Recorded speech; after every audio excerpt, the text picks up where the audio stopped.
गाह्रो छ अहिले। अब उहाँलाई पनि धेरै मान्छेहरू आउनुहुन्छ, अलिकति लिमिटेड मान्छेहरू मात्रै भेट्न पठाइरहेको छौँ भनेर भनिसके पछाडि त्यही पनि मैले उहाँलाई अब यति टाढाबाट म आएँ, अब अलिकता अब भित्र आइसके पछाडि एकैछिन भेट्न पाऊँ भनेर मैले विशेष रिक्वेस्ट गरेपछि उहाँले हुन्छ म एकछिन समय मिलाइदिन्छु भनेर भन्नुभयो। अनि त्यसपछि त्यहाँ अरू इन्द्रणीको कलाकारहरू, कृष्ण कडेल लगायतका मान्छेहरू पनि त्यहाँ रविलाई भेट्न आउनुभएको थियो।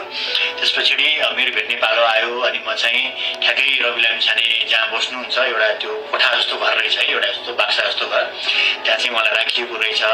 अनि त्यो बिचको चाहिँ एउटा बिचमा चाहिँ एउटा बार जस्तो रहेछ, ठ्याक्कै बारको बिहाइन्ड द बार उहाँ आउनुहुन्छ रहेछ। ठ्याक्कै बाहिरबाट एउटा लामो बेन्च रहेछ होइन, त्यहाँ बेन्चमा बस्ने रवि लामिछाने चाहिँ त्यो नजिकै अब आफ्नो बारको नजिकै आउनु रहेछ, जो चाहिँ क्लियरली उहाँलाई देख्न सकिन्छ त्यहाँबाट, नजिकबाटै कुरा गर्न मिल्दो रहेछ।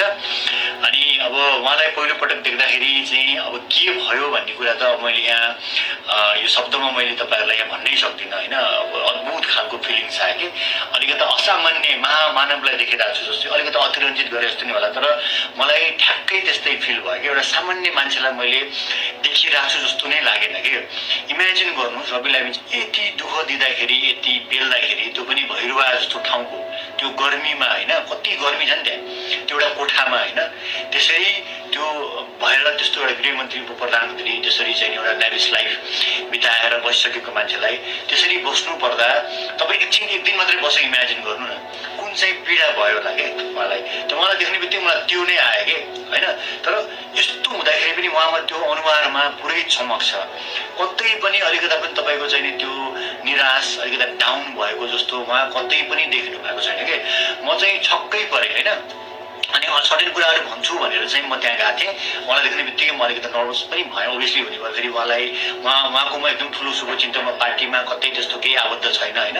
लामो समयदेखि म रवि लामिछानेको म एकदमै भनौँ न डाइहार्ड फ्यान नै हो कि, किनकि मैले उहाँलाई एकदमै त्यो नेपाल आएदेखि अमेरिकाबाट उहाँ 5 वर्ष 6 वर्ष अगाडि त्यो उहाँको सानो सानो गतिविधिहरू मैले हेरिरहेको छु कि भने चाहिँ त्यसरी मैले यत्तिकै मान्छे ह्यान्डसम देखेर म फ्यान भएको होइन।